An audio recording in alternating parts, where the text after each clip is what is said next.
नमस्कार फ्रेंड्स, स्वागत है एक बार फिर से आपके अपने यूट्यूब चैनल में जिसका नाम है यशटेक बिंद्रा। तो आज के इस वीडियो में हम डिस्कस करने वाले हैं कुछ इंपॉर्टेंट क्वेश्चंस के बारे में जो कि बहुत ही बार रैंक हो रहे थे। मैंने देखा बहुत सारे मैंने रिसर्च किया और मैंने सारे सारे क्वेश्चंस को इकट्ठा करके आपके सामने लाया हूँ। ठीक है, तो ये जो क्वेश्चंस होंगे वो साइंस के होंगे, साइंस से रिलेटेड होंगे। तो वीडियो को लास्ट तक देखिएगा क्योंकि वीडियो में बहुत ज़्यादा इंपॉर्टेंट क्वेश्चंस मैंने सर्च करके लाया है। ठीक है, तो वीडियो को लास्ट तक देखते रहिएगा और वीडियो को लाइक करिएगा, शेयर करिएगा और सब कमेंट करिएगा। और जो भी समझ में ना आया मुझसे आप कमेंट करके पूछ सकते हैं। ठीक है, तो वीडियो शुरू करते हैं। वीडियो शुरू करने से पहले आपको बता दें कि अगर आप मेरे चैनल पर नए हैं तो मेरे चैनल को सब्सक्राइब कर लें, बगल में बेल आइकन होगी उसे प्रेस कर लें और इस ऐसे ही वीडियो देखने के लिए हमारे चैनल को सब्सक्राइब कर लें। ठीक है, तो सबसे पहला क्वेश्चन आपके कंप्यूटर स्क्रीन पे मैं अभी लाता हूँ। तो सबसे पहला क्वेश्चन जो है इसमें से स्टार्च किससे संबंधित है। हाँ, और एक बात मैं कहना चाहता हूँ। हाँ, सबसे पहले तो आप एक कॉपी और पेन ले लें, छोटा सा एक पन्ना ले लें, मेरे लिए बस आपके लिए ही मैं कर रहा हूँ। ठीक है, तो एक पन्ना ले लें और जो भी मैं पॉइंट बताता हूँ उसको आप नोट कर लें। जब भी आप एग्ज़ाम देने जाएंगे तो उसको आप एक बार देख लीजिएगा, तब आपको बहुत ज़्यादा इसका फ़ायदा होगा। क्योंकि मैंने बहुत ज़्यादा रिसर्च किया इस पे और मैंने देखा कई सारे क्वेश्चन जो है रैंक कर रहे थे, हमेशा हमेशा पूछे जा रहे थे, वैसे ही क्वेश्चंस मैंने यहाँ पर डाले हैं। ठीक है, तो सबसे पहला क्वेश्चन आपका कंप्यूटर स्क्रीन पे दिखाई दे रहा होगा, इसमें से स्टार्च किससे संबंधित है। पहला ऑप्शन आपके पास है फ्रुक्टोज, सुक्रोज, दूसरा ऑप्शन है ग्लूकोज और तीसरा सुक्रोज और चौथा है इसमें से कोई नहीं। तो आपके सामने 5 सेकंड है। आप 5 सेकंड में अपना आंसर जो है टिक करें और 5 सेकंड होने के बाद मैं बताऊंगा। सबसे पहले तो ये जान लेना ज़रूरी होगा आपको कि इसमें से स्टार्च किससे संबंधित है। स्टार्च होता क्या है, स्टार्च क्या होता है। स्टार्च जो होता है वो पादप में मुख्य रूप से पाया जाता है, हरे पौधे में।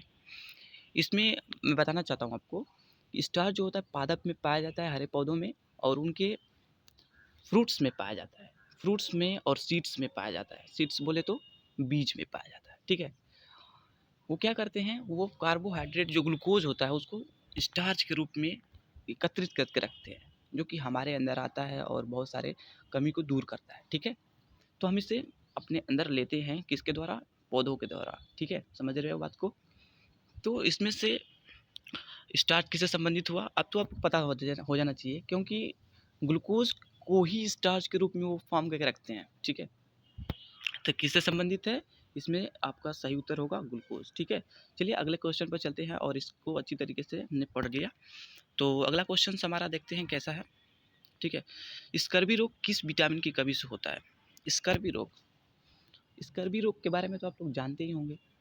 तो विटामिन ए की कमी से सबसे पहले देख लेते हैं इसमें कौन कौन से ऑप्शन हैं। Vitamin A, vitamin B, vitamin C, इनमें से कोई नहीं। तो 5 सेकंड है आपके पास। 5 सेकंड में तो अगर आप कोई भी वनडे की एग्ज़ाम की तैयारी कर रहे हैं तो ये तो आसान क्वेश्चन होगा आपके लिए। तो स्कर्वी रोग विटामिन सी की कमी से होता है। ठीक है, और विटामिन ए की कमी से कौन सा रोग होता है, विटामिन ए की कमी से रतौंधी रोग होता है।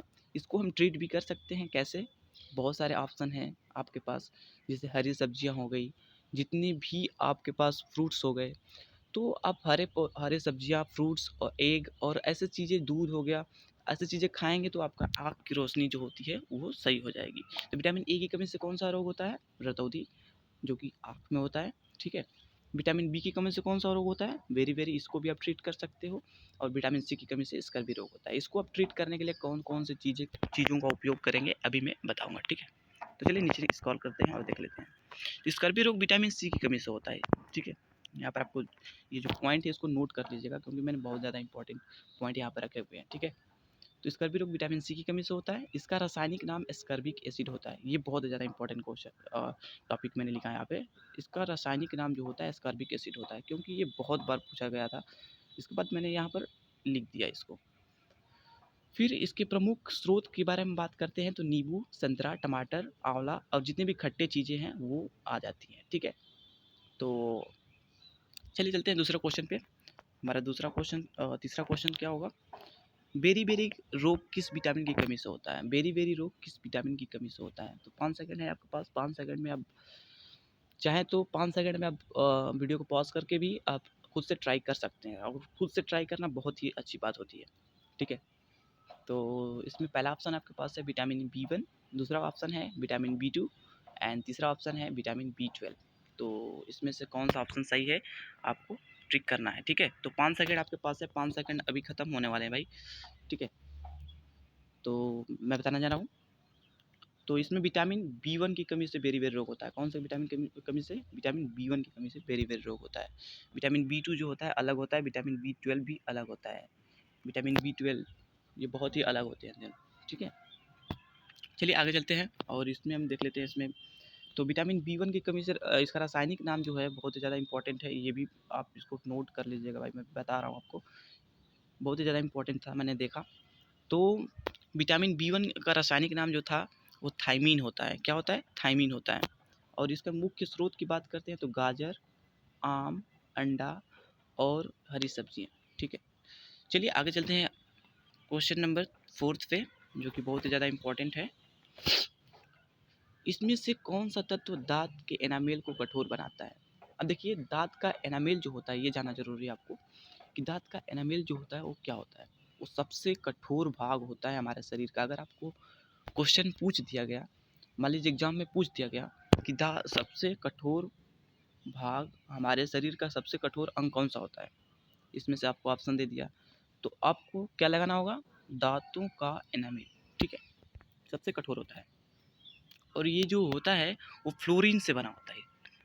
तो इसमें से आपको मैंने उत्तर बता दिया पहले ही, तो इसको आप नोट कर लीजिएगा, अगर नहीं जानते हो तो आप इसको नोट कर लीजिएगा, ठीक है। तो इसका राइट आंसर होगा फ्लोरीन। फ्लोरीन की कमी से मानव शरीर में फ्लोरोसिस नामक रोग होता है। ये भी आपको बहुत ज़्यादा इंपॉर्टेंट है, क्योंकि मैंने इसको देखा, उसके बाद मैंने यहाँ पर टिक किया। तो देखिए यहाँ पर क्या है, फ्लोरीन की कमी से मानव शरीर में फ्लोरोसिस नामक रोग होता है। ये भी पूछा गया था क्वेश्चन पिछले साल, इसलिए मैंने इसको यहाँ पर रख दिया है, ठीक है। तो आप इसको नोट कर लीजिएगा, या तो आपको पता होगा तो अच्छी बात है, क्योंकि फ्लोरीन की कमी से कौन सा रोग होता है? फ्लोरोसिस नामक रोग होता है। और दांतों, इनमें से दांतों का इनमें से कौन सा तत्व दांतों का कौन सा तत्व है जो दांतों के एनामेल को कठोर बनाने में सहायता करता है? तो कौन सा है? फ्लोरीन है, ठीक है। चलिए आगे चलते हैं क्वेश्चन नंबर 5 पे। तो क्वेश्चन नंबर 5 क्या कहता है? क्वेश्चन नंबर 5 कह रहा है कि किस विटामिन को हार्मोन्स के नाम से भी जाना जाता है? That is very important question, because इसमें क्वेश्चन जो होता है, ऐसे क्वेश्चन जो होते हैं बहुत ज़्यादा पूछे जाते हैं। तो किस विटामिन को हार्मोन्स के नाम से जाना जाता है? अब आपके सामने ऑप्शन है vitamin E, vitamin A, vitamin D और विटामिन के। आपके पास 5 सेकंड है, आप इसको टिक करिए, और अगर नहीं समझ में आए तो वो वीडियो को पॉज करके एक बार सोच लीजिए। तो जैसा कि 5 सेकंड आपका ख़त्म हो चुका है, तो चलिए आंसर की तरफ देखते हैं, इसका आंसर क्या है। तो इसका आंसर है सी, विटामिन डी को हार्मोन्स के नाम से भी जाना जाता है। विटामिन डी को हार्मोन्स के नाम से भी जाना जाता है। तो इसका आंसर, राइट आंसर क्या होगा? इसका राइट आंसर सी होगा, ठीक है। इसका राइट आंसर क्या होगा? सी होगा। विटामिन डी को हार्मोन के नाम से भी जाना जाता है। और विटामिन डी जो होता है मानव मूत्र में पे पाया जाता है। ये भी क्वेश्चन पूछा गया था कि मानव मूत्र में कौन सा विटामिन पाया जाता है। तो आपके लिए मैंने बहुत ज़्यादा ये जो की पॉइंट लिखे हैं ना, आपके लिए बहुत ज़्यादा इंपॉर्टेंट होने वाले हैं, क्योंकि अभी क्वेश्चन आया था फिलहाल में कि विटामिन कौन सा विटामिन हमारे मूत्र में पाया जाता है? ये यूरिया में पाया जाता है। तो ऐसे करके क्वेश्चन जो आए हुए थे, मैंने देखा बहुत ज़्यादा रैंक कर रहे थे, इसलिए मैंने यहाँ पर इसको डाल दिया, ठीक है। तो इसको आप नोट कर लीजिएगा यार, मैंने आपके लिए बहुत ही अच्छा यहाँ पर लिखा हुआ है, ठीक है। तो विटामिन डी मानव मूत्र में भी पाया जाता है, ठीक है। आगे चलते हैं क्वेश्चन नंबर 6 पे। क्वेश्चन नंबर 6 कह रहा है कि विटामिन की खोज किसने की थी? तो ये भी एक इम्पॉर्टेंट क्वेश्चन है, जो कि पूछा जाता है हमेशा। तो सबसे पहला ऑप्शन आपके पास है फंक, दूसरा लेनिन, तीसरा नोबेल और चौथा इसमें से कोई नहीं। तो 5 सेकंड आपके पास है, और 5 सेकंड में आप सोचकर इसका जवाब टिक कीजिए, या तो आप कमेंट बॉक्स में भी लिख सकते हैं। अगर आप वीडियो को अच्छा लग रहा है, वीडियो आपको अच्छा लग रहा है, तो आप कमेंट बॉक्स में मुझे बता सकते हैं, मैं दूसरा वीडियो भी बना सकता हूँ इस पर। मैंने अच्छी तरीके से पढ़ाई की है इस पर, ठीक है। तो जितनी भी बायोलॉजी से रिलेटेड क्वेश्चन है आप पूछ सकते हैं मुझसे। और कहाँ से क्वेश्चन आते हैं वैसा भी क्वेश्चन पूछ सकते हैं आप, ठीक है। तो वीडियो को लास्ट तक देखिए और अच्छा लगे तो लाइक कर दीजिएगा फ्रेंड्स, और अपने फ्रेंड्स को भी शेयर कर दीजिएगा, ठीक है। तो क्वेश्चन हमारा कहाँ पे था, विटामिन की खोज किसने की थी। विटामिन की खोज, तो सबसे पहला ऑप्शन आपके पास है फंक, तो फंक ने ही विटामिन की खोज की थी। विटामिन की खोज किसने की थी, फंक ने की थी। अब देखिए, फंक ने विटामिन की खोज की थी तो इसके लिए इन्हें नोबेल प्राइज़ भी मिला था। क्या मिला था, नोबेल प्राइज़ भी मिला था, that is a very important, ठीक है। आगे चलते हैं हम। क्वेश्चन नंबर 7 हमारा क्या कह रहा है कि पेप्सिन क्या होता है। अब देखिए, पेप्सिन के बारे में आपने पढ़ा ही होगा। पेप्सिन क्या होता है, पेप्सिन एक प्रकार का एंजाइम होता है, ठीक है। इसमें दिया भी होगा, तो मैंने आंसर बता दिया आपको। पेप्सिन जो होता है एंजाइम होता है। बहुत ही आसान प्रश्न दिया गया था, ये बहुत बार पूछा गया था इसलिए मैंने यहाँ पर डाला, ठीक है। पेप्सिन क्या होता है, सबसे पहला ऑप्शन हमें विटामिन, हार्मोन्स, एंजाइम और इनमें से कोई नहीं। तो पेप्सिन मैंने बताया ना, पेप्सिन जो होता है वो एंजाइम होता है, वो जो होता है गैस्ट्रिक सेल हमारे अंदर पाई जाती है, उससे स्रावित होता है। ये जो होता है प्रोटीन्स को छोटे छोटे छोटे छोटे भाग में तोड़ देता है और उसे पचाने में काम करता है। क्या करता है, प्रोटीन को पचाने में, हमारे अंदर जो प्रोटीन होती हैं उनको पचाने में काम करता है। तो देखिए यहाँ पर मैंने यहाँ पर की पॉइंट लिखा है, इसको आप नोट कर लीजिए।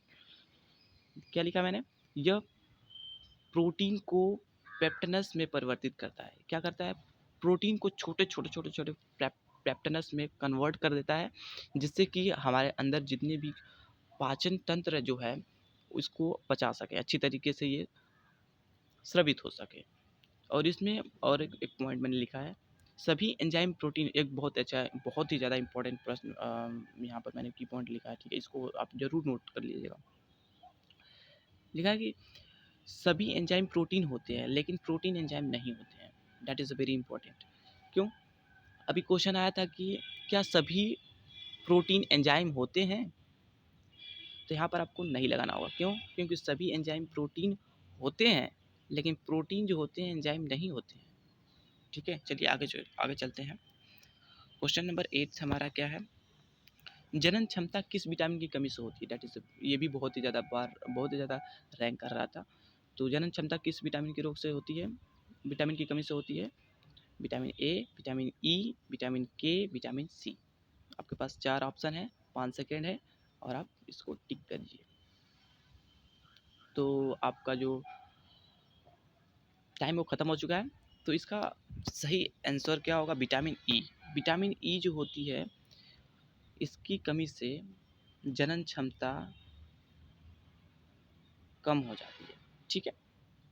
चलिए आगे चलते हैं, और इसके बारे में कुछ और जानना हो तो आप कमेंट करके बता सकते हैं, मैं बता सकता हूँ। जनन क्षमता विटामिन ई की कमी से होता है, और इसकी कमी से हमारे शरीर में मानव शरीर में क्या होता है कि हमारे मानसिक रोग होने लगते हैं। हमारे शरीर में मानसिक रोग भी इसकी कमी से होते हैं, ठीक है।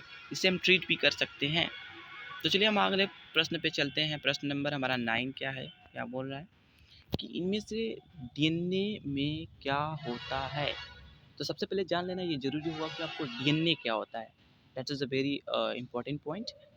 क्यों, डीएनए के बारे में अगर आप जानते हो थोड़ा सा भी, अगर आपसे रिलेटेड और भी प्रश्न पूछे जाएँ तो आप बता सकते हो, इसलिए मैं बता रहा हूँ, ठीक है। सारे पॉइंट इसलिए मैं बता रहा हूँ ताकि इससे रिलेटेड और भी प्रश्न आए तो आप जल्दी से उसको टिक करके अपना अच्छी तरीके से आप मार्क्स पा सको, इसलिए मैंने यहाँ पर सारी चीज़ें पॉइंट, जितनी भी चीज़ें हैं वो लिख दिया है, ठीक है। तो इसमें से डीएनए में क्या होता है, अभी पूछा गया प्रश्न कि डीएनए में क्या होता है, तो इसका फुल नेम क्या होता है, डायस्पोरस न्यूक्लिक एसिड होता है। क्या होता है, डायस्पोरस न्यूक्लिक एसिड। इसका खोज किसने किया था ये भी जान लेना जरूरी है आपको, वाटसन ने किया था। किसने किया था, वाटसन ने किया था। इसके लिए इनको प्राइज़ भी मिली थी 1912 में इन्होंने इसका खोज किया था। किसमें, कब कब किया था, 1912 में किया था, ठीक है। 1912 में किया था इन्होंने खोज इसका, और इसके लिए इन्होंने नोबेल पुरस्कार भी नहीं मिला था, ठीक है। तो ये डीएनए क्या होता है, अभी इसका आंसर हम देखते हैं। पहला हमारे पास ऑप्शन है पेप्टोन्स, अमीनो एसिड, सुक्रोज और न्यूक्लियर्स। तो इसमें से आपको राइट आंसर आपको पता चल गया होगा। क्यों, इनमें से डीएनए क्या होता है, न्यूक्लियर्स होता है। अब इसके अपने फुल नेम से इसे पता चल जाता है, ठीक है। तो चलिए आगे चलते हैं। हमारा क्वेश्चन नंबर 10 क्या कहता है कि विटामिन की खोज किसने की थी। ये तो अभी पूछा था क्वेश्चन, तो ये गलती से छप गया होगा, इसके लिए सॉरी। चलते हैं अगले अगले क्वेश्चन, 11वें क्वेश्चन पे। तो 11वें क्वेश्चन कह रहा है कि निम्नलिखित में से कौन सा दुग्ध प्रोटीन है।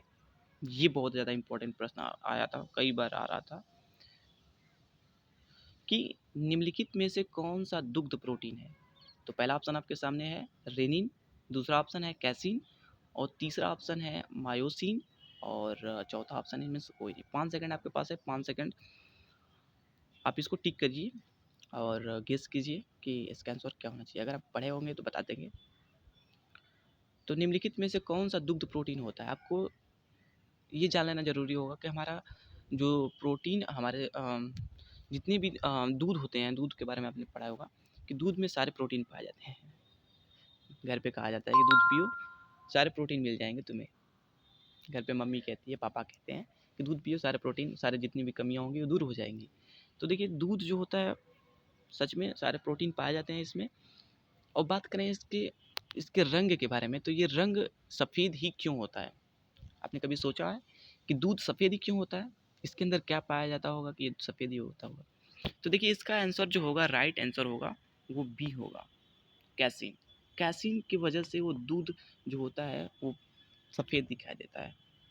और ये कैसीन एक प्रोटीन है जो दूध के अंदर पाया जाती है, ठीक है। और इसके बारे में बात करें कुछ, तो दूध में पीलापन कैरोटीन के कारण होता है। अब देखो यहाँ पर बहुत ही ज़्यादा इम्पोर्टेंट है, ये भी पूछा गया था प्रश्न, भाई पूछा गया था कि दूध पीला क्यों होता है, दूध में पीलापन क्यों आ जाता है।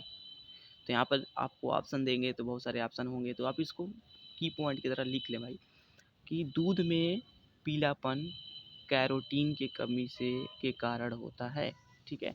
चलिए आगे चलते हैं। प्रश्न नंबर हमारा 12 होगा। कौन सा हार्मोनल बीमारी है। ये भी बहुत ज़्यादा क्वेश्चन रैंक कर रहा था कि कौन सा हार्मोनल बीमारी है, हार्मोन्स की कमी से कौन सी बीमारी होती है, ठीक है। तो लेप्रोसी, जुकाम, घेंगा, और इनमें से कोई नहीं। आपके पास 4 ऑप्शन है, आप इसमें से गेस कीजिए आंसर और इसका आंसर, सही आंसर बताइए। तो 5 सेकंड हो चुके हैं आपके। तो इसमें सही आंसर जो होगा वो घेंगा होगा। क्यों घेंगा क्यों होगा, इसलिए क्योंकि ये हार्मोन्स की कमी से होता है।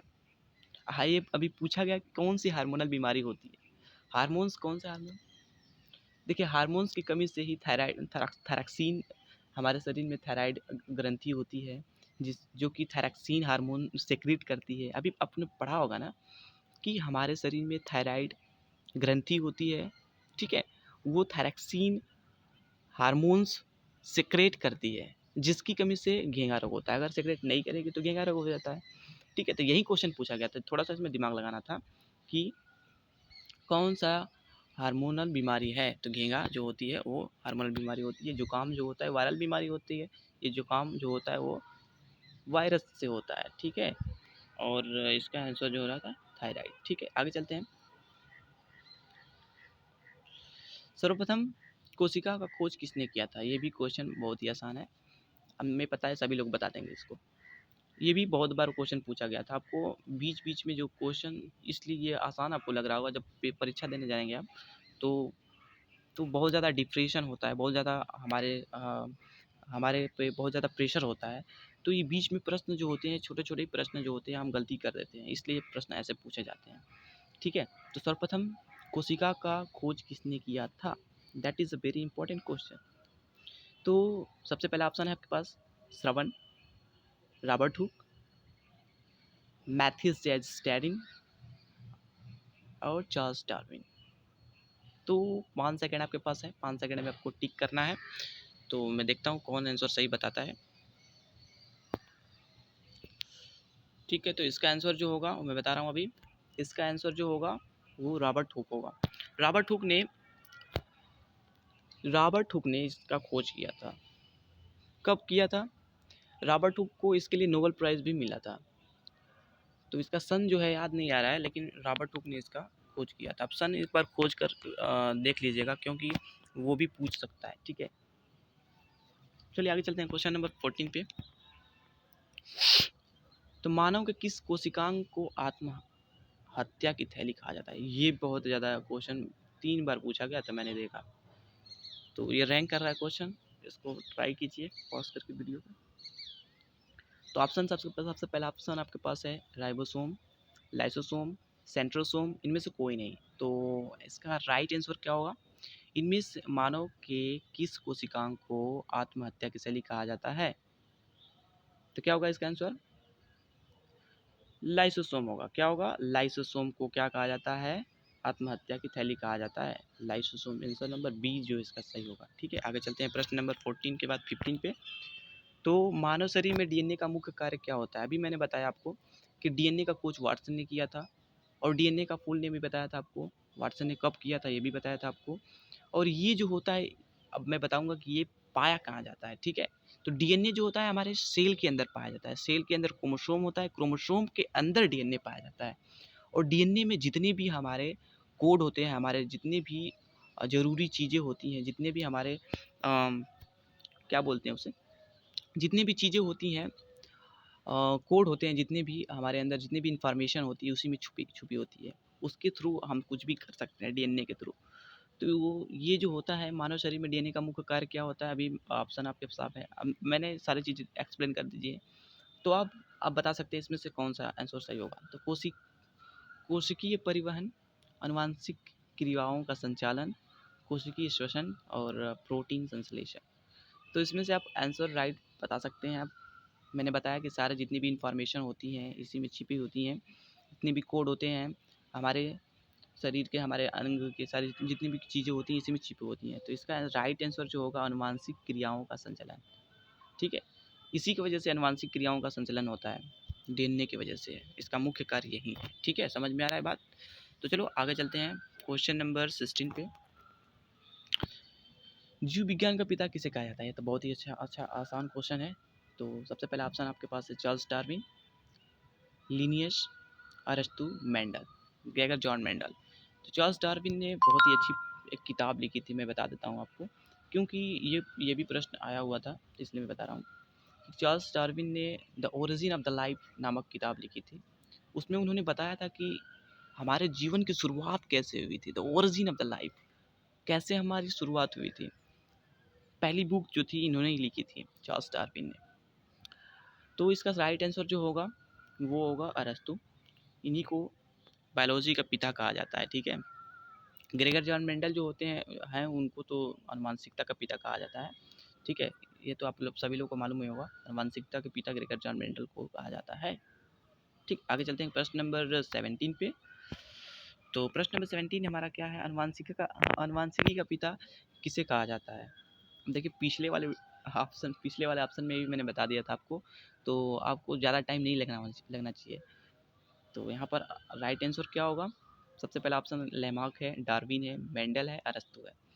तो राइट आंसर इसका क्या होगा आपको बताना है, 5 सेकंड है आपके पास। मैंने तो वीडियो पहले ही बता दिया है इसका आंसर क्या होगा। तो ग्रेगर जॉन मेंडल जो है आनुवांशिकी के पिता कहे जाते हैं, ठीक है। तो इसका राइट आंसर होगा सी, ठीक है। आगे चलते हैं प्रश्न नंबर 18 पे। तो प्रश्न नंबर 18 क्या कह रहा है कि मानव में गुणसूत्र या क्रोमोसोम की कुल संख्या कितनी होती है? ये भी अच्छा प्रश्न था, ये भी पूछा गया था बहुत बार। तो 46, 47, 56 या 57, इसमें से आपको राइट आंसर बताना है। तो 5 सेकंड आपके पास है।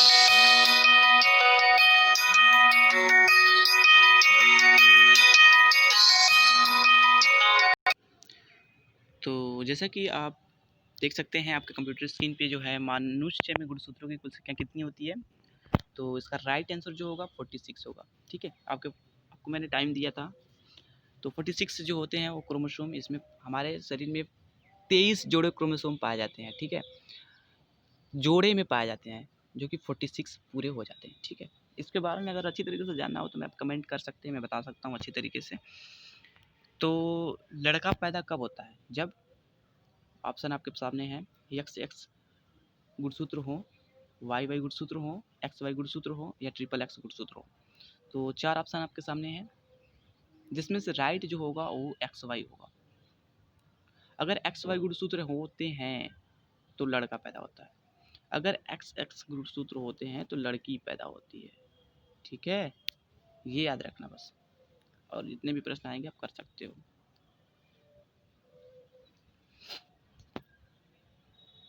चलिए आगे चलते हैं। प्रश्न नंबर हमारा 20, मेढक अपना श्वास किस अंग द्वारा लेता है? बहुत ही अच्छा प्रश्न है। पहला ऑप्शन है त्वचा, दूसरा ऑप्शन है क्लोमो, तीसरा ऑप्शन है फेफड़ा और चौथा ऑप्शन है इन तीनों से। तो मेढक जो है वो बेसिकली त्वचा से भी सांस लेता है, क्लोमो से भी सांस लेता है और फेफड़ा से भी सांस लेता है। इसका मतलब राइट आंसर इसका क्या होगा? डी होगा। तो आगे चलते हैं प्रश्न नंबर 21 पे। प्रश्न नंबर 21 कहता है कि इसमें से वास्तविक मछली कौन सी है? तो आपके सामने ऑप्शन है स्टार फिश, ब्रिटल स्टार, सी ककम्बर, हिप्पोकैम्पस। तो हिप्पोकैम्पस तो कभी हो ही नहीं सकता। तो आपके सामने ऑप्शन है 4 और टाइम है 5 सेकेंड, जो कि टाइम हो चुका है। अब इसका मैं राइट आंसर बताने जा रहा हूँ। इसका राइट आंसर है स्टार फिश। स्टार फिश जो होती है वो स्टार की तरह दिखती है, ऐसे ऐसे ऐसे दिखती है, अभी बताना, ऐसे दिखती है स्टार फिश। ठीक है, तो ये स्टार की तरह दिखती है। ये जो है वास्तविक मछली है। ये सारे जितनी भी चीज़ें लिखी हुई हैं वो वास्तविक मछली नहीं है।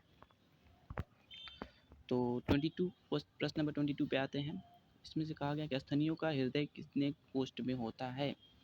तो स्तनियों का हृदय जो होता है कितने कोष्ठ में होता है? आपके सामने ऑप्शन है 2, 3, 4, 5। बताना है आपको, ऑप्शन टिक करना है। तो इसका राइट आंसर क्या होगा? 5 सेकंड हो चुके हैं आपके सामने। तो इसका राइट आंसर जो होगा वो 4 होगा। 4 कोष्ठ में मानव स्तनियों का हृदय जो होता है वो भाग होता है। कुछ इस प्रकार से देखिए, अभी देखिए मैं बता रहा हूँ। ऐसे होता है हमारा हृदय में, बस थोड़ा सा बता रहा हूँ। ठीक है, ऐसे होता है और ऐसे होता है। ठीक है, यहाँ पर बल्ब लगा होता है, यहाँ पर भी बल्ब लगा हुआ है, अच्छा तरीके से बना नहीं है। ठीक है, तो ये जो होता है राइट आर्टरीज होती है, ये लेफ्ट आर्टरीज होती है।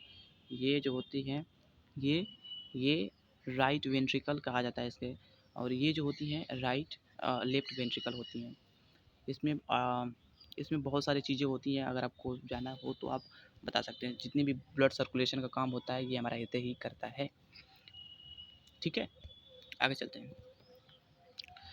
आगे प्रश्न हमारा कहता है कि मछलियाँ किस अंग से सांस लेती हैं? पहला ऑप्शन है नाक, दूसरा ऑप्शन है त्वचा, तीसरा ऑप्शन है गिल और चौथा ऑप्शन है मुंह। तो इसका राइट आंसर जो होगा वो गिल से जो है मछलियाँ सांस लेती हैं। राइट आंसर सी होगा। आगे चलते हैं। प्रश्न नंबर 24, किस संघ के जंतुओं को जीव द्रव्य के स्तर पर गठित जंतु कहा जाता है? तो देखिए इसमें राइट आंसर जो होगा आपके सामने 5 सेकंड है, बताता हूँ मैं। प्रोटोजोआ पहला ऑप्शन है, दूसरा ऑप्शन फोरीफेरा, आर्थ्रोपोडा और इसमें से कोई नहीं। तो इसका राइट आंसर जो होगा प्रोटोजोआ होगा। इनको प्रोटोप्लाज्म या जीव द्रव्य गठित जंतु ही कहा जाता है। बहुत ही ज़्यादा इंपॉर्टेंट क्वेश्चन था, ये पूछा गया था 10 बार। और 25वां आंसर क्वेश्चन है हमारा कि मेढक किस वर्ग का जंतु है? तो 4 ऑप्शन आपके सामने है आज तक। तो 5 सेकंड हो चुके हैं, तो 5 सेकंड के बाद मैं बता रहा हूँ। इसका आंसर जो होगा एम्फीबियन होगा। मेढक जो होता है वो तीनों जगह पर रह सकता, 2 जगह पर रह सकता है। ज़मीन पे भी रह सकता है और पानी में भी रह सकता है, इसलिए एम्फीबियन कहा जाता है। अगर वीडियो अच्छा लगा हो तो वीडियो को लाइक करिएगा, वीडियो को शेयर करिएगा अपने दोस्तों के साथ, ताकि वो भी अपना अच्छा तरीके से तैयारी कर सकें।